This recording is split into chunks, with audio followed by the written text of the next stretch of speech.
Channel سے جمنے کے لیے یوٹیوب پر ایم اے میڈیا چینل کو سبسکرائب کریں۔ وشفاء صدورنا ومولانا محمد وبارک وسلم صلاة وسلاما علیک یا رسول اللہ صلی اللہ تعالی علیہ وسلم۔ راج النبی میں شرکت فرما کر آپ حضرات نے اپنی بیداری کا ثبوت پیش کیا اور ہمیں بھی یہ سعادت نصیب ہوئی کہ اس بزم پاک میں شریک ہوں اور اللہ پاک اور اس کے حبیب کریم علیہ افضل الصلاۃ والتسلیم کا ذکر خیر کر کے ذاکرین میں اپنا نام لکھوا لیں۔ یہاں آنے کے بعد مدرسہ تعلیم القرآن نسواں کی عمارت، مدنی لائبریری میں کتابوں کی کثرت اور آپ حضرات کی دلچسپی اور مدرسے کے لیے اعانت و نصرت، یہ ساری چیزیں دیکھ کر کے دل باغ باغ ہو گیا۔ محب گرامی قدر حضرت مولانا اظہار احمد مصباحی ازہری، تمام اساتذہ کرام اور کمیٹی کے ارکان اور اس گاؤں کے ہر پورا کے سنی مسلمان کو لے کر انہوں نے جو تعمیری اور تعلیمی پیش قدمی کی ہے، میں اس پہ انہیں مبارکباد پیش کرتا ہوں۔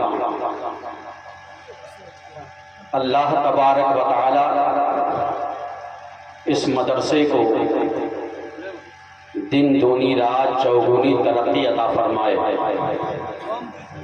اور آپ تمامی حضرات کو اتحاد و اتفاق کے ساتھ، محبت کے ساتھ، اخوت و ہمدردی کے ساتھ،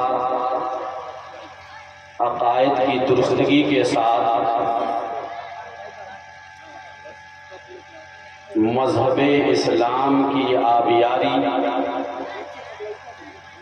اور مدرسہ تعلیم القرآن کی نشو و نما میں حصہ لینے کی توفیق عطا فرمائے۔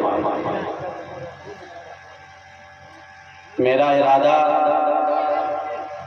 جشن معراج النبی کے عنوان سے کچھ باتیں کرنے کا تھا، مگر جب ابھی میں نے مولانا کی تقریر سنی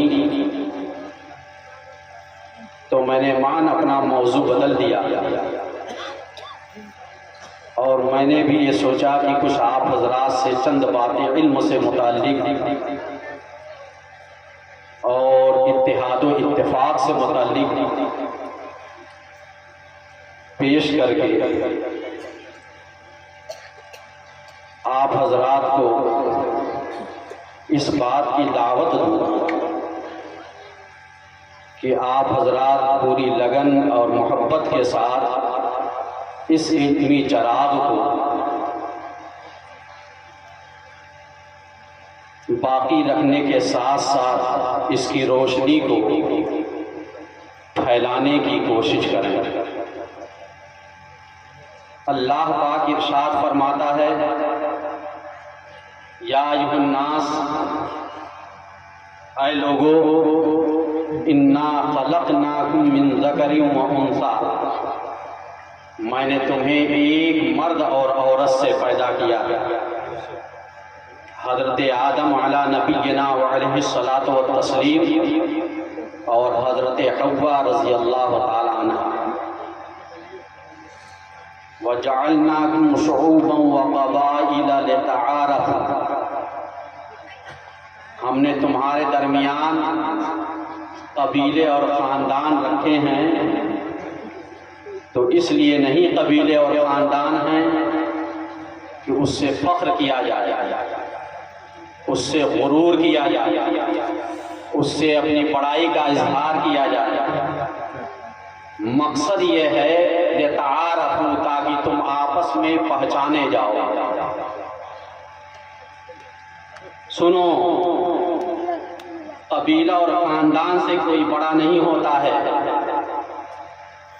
اپنے گاؤں اور شہر کے اعتبار سے بڑا نہیں ہوتا ہے، اپنے قد کے اعتبار سے بڑا نہیں ہوتا ہے۔ ان اکرمکم عند اللہ اتقاکم، تم میں اللہ کے نزدیک وہی مکرم ہے، وہی معظم ہے جو متقی ہے، جو پرہیزگار ہے۔ اسی کی ترجمانی کرتے ہوئے نبی کریم رؤوف الرحیم صلی اللہ تعالی علیہ وسلم نے ارشاد فرمایا، یا ایھا الناس، اے لوگو، ان ربکم واحد وان اباکم واحد، سنو تمہارا رب بھی ایک ہے، وہی ہمارا مالک، وہی ہمارا خالق، وہی ہمارا رازق، وہی احکم الحاکمین، اور تمہارے باپ بھی ایک ہیں، وہ حضرت آدم۔ الا لا فضل لعربی علی اعجمی ولا لعجمی علی عربی، سنو، کسی عربی کو کسی اجمی پر اور کسی اجمی کو کسی عربی پر کوئی فضیلت نہیں۔ ولا لأحمر علی اسود ولا لأسود علی احمر، کسی گورے کو کسی کالے پر اور کسی کالے کو کسی گورے پر کوئی فضیلت نہیں ہے۔ ان اکرمکم عند اللہ اتقاکم، اللہ کے نزدیک مکرم وہی ہے، فضیلت والا وہی ہے، معظم وہی ہے جو متقی ہے، جس کی زندگی تقوی شعار ہے، جو پرہیزگار ہے، عابد شب زندہ دار ہے، اللہ اور اس کے رسول کی اطاعت اور فرما برداری کرنے والا ہے۔ اس لیے ہمیں آپ پر کوئی فخر نہیں، آپ کو ہم پر کوئی فخر نہیں، کسی ایک شہر کو دوسرے شہر پر کوئی فخر نہیں، کوئی بڑائی نہیں۔ اگر آپ کے پاس دین ہے، آپ کے پاس مذہب ہے، دین اسلام، ان الدین عند اللہ الاسلام، اللہ پاک فرماتا ہے، سنو، اللہ پاک کے نزدیک پیارا دین دین اسلام ہے، یہی محبوب دین ہے اللہ پاک کا، اور آپ کے پاس عمل صالح ہے تو یاد رکھو کہ آپ اللہ کے مقرب بندے ہو۔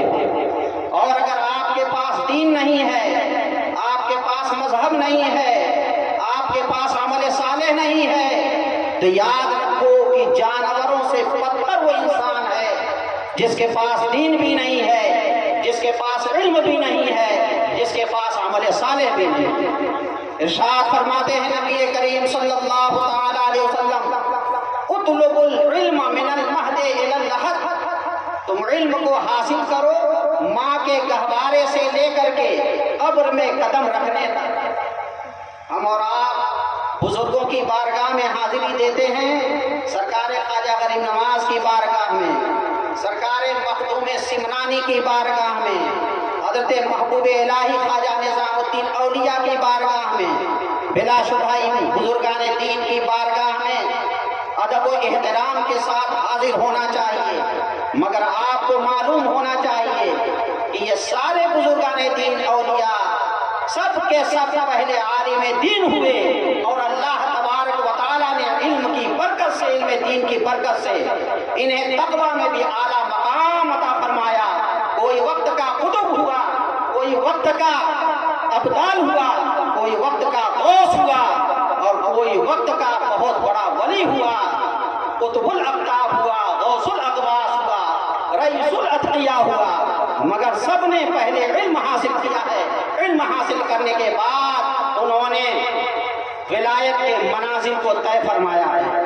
آپ کو معلوم ہونا چاہیے کہ چوشا شریف کے تارک السلطنت حضرت مخدوم پاک رضی اللہ تعالیٰ عنہ فرماتے ہیں کہ اگر کسی کو معلوم ہو جائے کہ میری زندگی کے صرف 1 ہفتہ باقی رہ گئے ہیں، زندگی کے صرف 7 دن باقی رہ گئے ہیں، تو وہ اب سارا کام دھندا چھوڑ دے اور فرائض خداوندی کے بعد جو وقت بچے وہ صرف علم دین حاصل کرے، اور علم دین حاصل کرتا کرتا اللہ تبارک و تعالیٰ کی بارگاہ میں حاضر ہو۔ کیا یہ پیغام سرکار غوث العالم مخدوم پاک کا یہ فرمان ہمارے کانوں سے کبھی ٹکرایا کہ صرف ہم ان کی بارگاہ میں جا کر کے فاتحہ خوانی کر کے واپس ہو جاتے ہیں؟ ہمیں معلوم ہونا چاہیے کہ جس بزرگ کی بارگاہ میں جا رہے ہیں ان بزرگ نے ہمارے لیے کیا طرز ہدایت دی ہے، انہوں نے کیسے تبلیغ کی ہے، انہوں نے کیسے اسلام کو پھیلایا ہے، انہوں نے کیسے علم دین کی نشر و اشاعت کی ہے، جنگلوں میں رہ کر کے انہوں نے جنگل کو منگل بنایا ہے اور لوگوں کے قلوب و اذہان میں اللہ کا خوف پیدا کیا ہے، ایسا خوف کہ جس کی بنیاد پر انہوں نے دین کو بھی سمجھ لیا اور اس کے ساتھ ساتھ عالم کو بھی سمجھا، اور جب لوگوں نے دین کو سمجھا اور عالم کو سمجھا تو پھر لوگ ان سے قریب تر ہوتے گئے، یہاں تک کہ دین اسلام پھیلتا چلا گیا، ایک ملک سے دوسرے ملک تک، دوسرے ملک سے تیسرے ملک تک، اور پوری دنیا میں کلمہ الہی جو ہے بالکل سے اس کا نغمہ عام ہو گیا۔ حضرت عمر فاروق اعظم فرماتے ہیں کہ میں زمانے جاہلیت میں اپنے والد محترم کے دیے ہوئے چند اونٹ کو لے کر کے اسی مقام زجنان میں پہنچتا تھا اور پہنچنے کے بعد چرایا کرتا تھا۔ ایک مرتبہ حج کے موقع پر اس راستے سے گزرے، ارشاد فرمایا کہ یہی وہ جگہ ہے۔ زمانے جاہلیت میں جب میں ابھی ایمان نہیں لے آیا تھا اور نبی کریم صلی اللہ تعالیٰ علیہ وسلم نے اعلان نبوت نہیں فرمایا تھا، تو اس وقت میرے باپ کے دیے ہوئے صرف 5 اونٹ میرے پاس ہوتے تھے اور کہتے تھے لے جا کر کے انہیں صحرا میں چراؤ اور شام کے وقت لے آ کر کے یہاں میرے استبل میں باندھ دیا کرو۔ حضرت عمر بن خطاب کہتے ہیں میں اپنے باپ کے دیے ہوئے اونٹ کو لے آ کر کے صحرا میں چراتا تھا۔ کبھی کبھی میرے باپ کسی دیوار اور درخت کی آڑ سے وہ دیکھا کرتے تھے کہ وہ عمر جو 5 اونٹ لیے گئے ہیں ان کی رکھوالی کس طرح کرتا ہے، تو میں اونٹوں کو قطار میں کھڑا کرتا تھا، ایک اونٹ کو یہاں، پھر اس قطار میں دوسرے اونٹ کو، پھر تیسرے اونٹ کو، پھر چوتھے اونٹ کو، پھر 5ویں اونٹ کو۔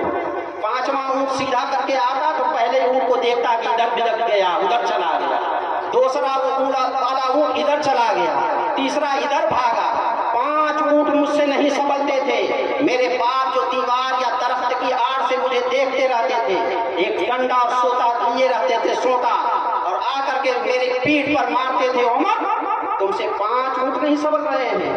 ایک وہ وقت تھا عمر سے زمانے جاہلیت میں 5 اونٹ نہیں سنبھلتے تھے، مگر جب اسلام آیا تو میں نے نبی کریم صلی اللہ تعالیٰ علیہ وسلم کے لائے ہوئے کلمے پر میں ایمان لایا اور پڑھا اشہد ان لا الہ الا اللہ و اشہد ان محمدا عبدہ و رسولہ۔ اللہ پاک نے اس کلمے کی برکت سے مجھے وہ عزت دی، وہ وقار عطا فرمایا کہ آج عمر کا نام دنیا کے کسی ملک میں لیا جاتا ہے، چاہے وہ یمن کی سرزمین پر لیا جاتا ہو، چاہے وہ فارس کی سرزمین پر لیا جاتا ہو، تو عمر کا نام لیا گیا کہ ایوانے کفر میں زلزلہ برپا ہو جاتا ہے۔ یہ سب دین ہے کلمہ شہادت اشہد ان لا الہ الا اللہ و اشہد ان محمدا عبدہ و رسولہ۔ تو زمانے جاہلیت میں وہی عمر تھے کہ 5 اونٹ نہیں سنبھلتے تھے، رسول اللہ کا دامن انہوں نے پکڑ لیا تو دنیا میں زلزلہ آ جاتا تھا ان کا نام سن کر۔ صحابہ کرام کے واقعات کو پڑھو، کتنی خشیت ان کے دلوں کے اندر رہتی تھی۔ حضرت عمر فرماتے ہیں کہ ایک بار میں سنا کہ مدینہ کے ایک قریبی علاقے میں ایک بوڑھا آدمی جو ہے بہت ہی کمزور ہے، نابینا ہے، اس کا دیکھنے والا کوئی نہیں ہے۔ تو میں نے یہ سوچا کہ صبح فجر کی نماز پڑھ کر کے سب سے پہلے میں اس کی خدمت کروں گا، میں کچھ پانی لے کر کے اور کچھ کھجور لے کر کے اس کے پاس جاؤں گا، اس کا منہ دھلا کر کے، دھلنے کے بعد اسے کھجور بھی کھلاؤں گا، پانی بھی پلاؤں گا، اور ایک مشکیزے میں پانی رکھ کر کے اور کھجور کے چند گچھے رکھ کر کے پھر واپس ہو جاؤں گا، اور پھر میں دن بھر اپنا کام کروں گا اور نہایت خاموشی سے یہ کروں گا۔ عمر فرماتے ہیں حضرت عمر، میں فجر کی نماز پڑھ کر کے گیا تو میں نے دیکھا کہ اس شخص کے پاس کھانا اور پانی سب کچھ رکھا ہوا۔ میں سوچنے لگا کون اللہ پاک کا ایسا نیک بندہ ہے کہ بڑی سویرے آ کر کے اس نابینا کو آ کر کے کھانا بھی دیتا ہے، دانا بھی دیتا ہے، پانی بھی دیتا ہے۔ اچھا کل میں فجر کی نماز سے پہلے آؤں گا۔ حضرت عمر فرماتے ہیں کہ پہلے میں اس کام کو کروں گا، اس کے بعد فجر کی نماز پڑھوں گا۔ دوسرے دن حضرت عمر فاروق اعظم تشریف لاتے ہیں فجر کے پہلے، تو وہ دیکھ رہے ہیں کہ اس کے پاس آج بھی کھانا رکھا ہوا ہے، دانا رکھا ہوا ہے، پانی رکھا ہوا ہے، کچھ چیزیں اسے کھلائی جا چکی ہیں اور بقیہ چیز دن بھر کے لیے اس کے پاس رکھی ہوئی ہیں۔ یا اللہ تیرا کون سا نیک بندہ ہے کہ بڑی سویرے آ جاتا ہے۔ حضرت عمر فرماتے ہیں کہ میں نے یہ سوچ لیا کہ اب تیسرے دن میں تہجد کی نماز پڑھ کر کے آؤں گا اور دیکھوں گا کہ کون یہ کام کرتا ہے، وہ کون اللہ پاک کا مقرب بندہ ہے، پیارا بندہ ہے۔ حضرت عمر کہتے ہیں تیسرے دن میں تہجد کی نماز پڑھ کر کے آیا تو آج بھی اس کے پاس کھجور کے چند گچھے پڑے ہوئے تھے، مشکیزے میں پانی تھے، اس کو کھلا پلا کر کے اور پھر کچھ کھجور کے گچھے اور پانی رکھ کر کے وہ آدمی رخصت ہو چکا تھا۔ میرا ماتھا ٹھنکا، یا اللہ تیرا کون سا یہ مقرب بندہ ہے کہ رات کی سیاہی اور تاریکی میں محض تیری رضا کے لیے یہ کام کر کے اس بوڑھے شخص کے لیے چلا جاتا ہے۔ حضرت عمر کہتے ہیں اب میں چوتھے دن سوؤں گا نہیں بلکہ نکڑ پر بیٹھ کر کے میں دیکھوں گا اور تاک میں بیٹھوں گا کہ وہ شخص ہے کون۔ حضرت عمر فرماتے ہیں میں نکڑ پر بیٹھ گیا، رات کی تاریکی میں رات کا ایک پہر چلا گیا، بالکل سنسناٹا مدینے کے اندر چھا گیا، لوگوں کی آمد و رفت بند ہو گئی۔ میں نے دیکھا کہ اس شخص کے پاس مشکیزے میں پانی لانے والا اور کھجور کے چند گچھے لانے والا اور کھانے کی کچھ اور چیزیں لانے والا کوئی اور نہیں تھا، وہ امیر المومنین حضرت ابو بکر صدیق رضی اللہ تعالیٰ عنہ کی ذات ہے۔ یہ اس وقت کی بات ہے جب کہ حضرت امیر المومنین تھے ابو بکر صدیق، عام انسان نہیں تھے، رعایا نہیں تھے۔ امیر المومنین کا درجہ بہت بلند ہوتا ہے، نائب رسول ہوتا ہے وہ، مگر حضرت امیر المومنین سیدنا صدیق اکبر رضی اللہ تعالیٰ نے محض رضائے الہی کے لیے اس کام کو کیا۔ حضرت مولا علی کرم اللہ تعالیٰ وجہ کریم جو چوتھے خلیفہ ہیں، خلفائے راشدین میں ہیں، داماد رسول ہیں، وہ حضرت مولا علی کرم اللہ تعالیٰ وجہ کریم جو عشرہ مبشرہ میں سے ہیں، وہ حضرت مولا علی کرم اللہ تعالیٰ وجہ کریم فرماتے ہیں کہ صفین سے واپس لوٹتے ہوئے میری ایک زرہ راستے میں کھو گئی اور کھونے کے بعد کئی روز تک پتہ نہیں چلا۔ ایک روز میں نے دیکھا کہ ایک یہودی کے ہاتھ میں وہ زرہ موجود ہے۔ میں نے دعویٰ کر دیا کہ یہ زرہ میری ہے۔ یہودی نے کہا نہیں میری ہے۔ کہا کیا تمہارے پاس ثبوت ہے؟ کہا میرے ہاتھ میں ہے، میری ہے۔ حضرت مولا علی کرم اللہ تعالیٰ وجہ کریم امیر المومنین تھے، چوتھے خلیفہ تھے، خلافت پر متمکن تھے، انہوں نے کوئی اس کا فیصلہ نہیں کیا بلکہ یہ مقدمہ فوراً لے گئے وقت کے قاضی کے پاس دارالقضا میں اور دعویٰ دائر کر دیا کہ صفین سے لوٹتے ہوئے ذرا آواز کم کیجیے، آپ لوگوں کو تقریر چاہیے قصہ کہانی والی، ہنسانے والی، زندگی برباد کرنے والی۔ سمجھتے ہیں آپ کہاں ہم جا رہے ہیں؟ مزاج سمجھیے، ہم اور آپ کہاں جا رہے ہیں؟ دنیا ہم پر ہنس رہی ہے میرے عزیزوں، معاف کیجیے گا آپ کو برا لگے گا، دنیا ہنس رہی ہے، ہم ہنسے جا رہے ہیں۔ کیوں ہنسے جا رہے ہیں ہم؟ ذرا سوچیے کیوں ہنسے جا رہے ہیں؟ اسی وجہ سے کہ کام کی باتیں جب ہوتی ہیں تو ہم سیکھنے کی کوشش نہیں کرتے ہیں اور صرف حکایت، قصہ کہانی، اور اسی میں ہم نے اپنا مزاج خراب کر رکھا ہے۔ میرے عزیزوں معاف کیجیے گا، میری باتوں کو برے انداز میں مت لیجیے گا، میں جو باتیں کہہ رہا ہوں اس لیے کہہ رہا ہوں کہ آپ سمجھیے ہم کیا ہیں اور کہاں پہنچ گئے ہیں، ہمیں کس مقام پر ہونا چاہیے تھا۔ آئیے دیکھیے حضرت مولا علی کی زندگی کو، امیر المومنین ہیں، خلیفہ راشد ہیں، چوتھے خلیفہ ہیں، خلفائے راشدین میں آپ کا شمار ہے. سرور کائنات صلی اللہ علیہ وسلم کے داماد ہیں. حضرات حسنین کریمین کے والد محترم ہیں. حضرت خاتون جنت سیدہ فاطمۃ الزہرا رضی اللہ تعالیٰ عنہ کے سرتاج ہیں حضرت مولا علی. امام حسین کا نام لے کر کے خوب خوب پیسے لٹاتے ہو, وہی امام حسین کے والد محترم ہیں حضرت مولا علی کرم اللہ تعالیٰ وجہ کریم. خلیفہ ہیں اور اپنا مقدمہ قاضی کے پاس, کوئی وقت کا وزیر اعظم ہو, اس کے اوپر کوئی مسئلہ آ جائے اور خود اپنا مقدمہ لے جائے سپریم کورٹ میں. ایسا سنا آج کی دنیا میں آپ نے؟ مگر سنیے مولا علی بادشاہ نہیں, بادشاہ سے بہت اعلیٰ ہوتا ہے خلیفہ, بہت اعلیٰ ہوتا ہے خلیفہ. نائب رسول ہوتا ہے خلیفہ, مگر اپنا مقدمہ دارالقضا میں نہیں جاتا ہے, قاضی اسلام کے پاس. کہ صفین سے لوٹتے ہوئے میری ایک تلوار ہو گئی اور فلاں یہودی کے ہاتھ میں ہے, اس کا فیصلہ کیا جائے. قاضی نے بلایا مدعا علیہ سے پوچھا کہ مدعی کا یہ دعویٰ ہے کہ یہ زیرہ جو ہے علی کی ہے. مدعا علیہ یہودی کہتا ہے نہیں, یہ زیرہ میری ہے, میرے ہاتھ میں ہے, میرے قبضہ میں. قاضی پوچھتا ہے حضرت علی سے, دیکھیے خلیفہ ہیں مگر مدعی اور مدعا علیہ جہاں کھڑے ہوتے ہیں وہیں پر کھڑے ہو کر کے حضرت علی کا مقدمہ سنا جا رہا ہے اور قاضی عدالت میں بیٹھا ہوا ہے اپنی کرسی پر. قاضی پوچھتا ہے حضرت علی سے, یہ بتائیے آپ کے پاس کوئی گواہ ہے کہ یہ زیرہ آپ کی ہے, گواہی پیش کیجیے, مدعی کے اوپر گواہی ہوتی ہے. تو حضرت علی نے کہا کہ ہاں میرے دونوں بیٹے جو ہیں اس کے گواہ ہیں. قاضی کہتا ہے اسلام میں بیٹے کی گواہی باپ کے حق میں مقبول نہیں ہوتی ہے, اس لیے کوئی اور گواہی لائی جائے. دیکھیے اسلام ہے, سمجھنے کی کوشش کیجیے مذہب اسلام ہے کیا. تو حضرت علی کہتے ہیں ہاں میرا ایک غلام ہے وہ بھی گواہی دے سکتا ہے. پھر قاضی اسلام کہتے ہیں نہیں, غلام کی گواہی بھی آقا کے حق میں مقبول نہیں ہے, کوئی اور گواہی لائی جائے. حضرت مولا علی فرماتے ہیں, جواب دیتے ہیں نہیں میرے پاس اور کوئی گواہ نہیں.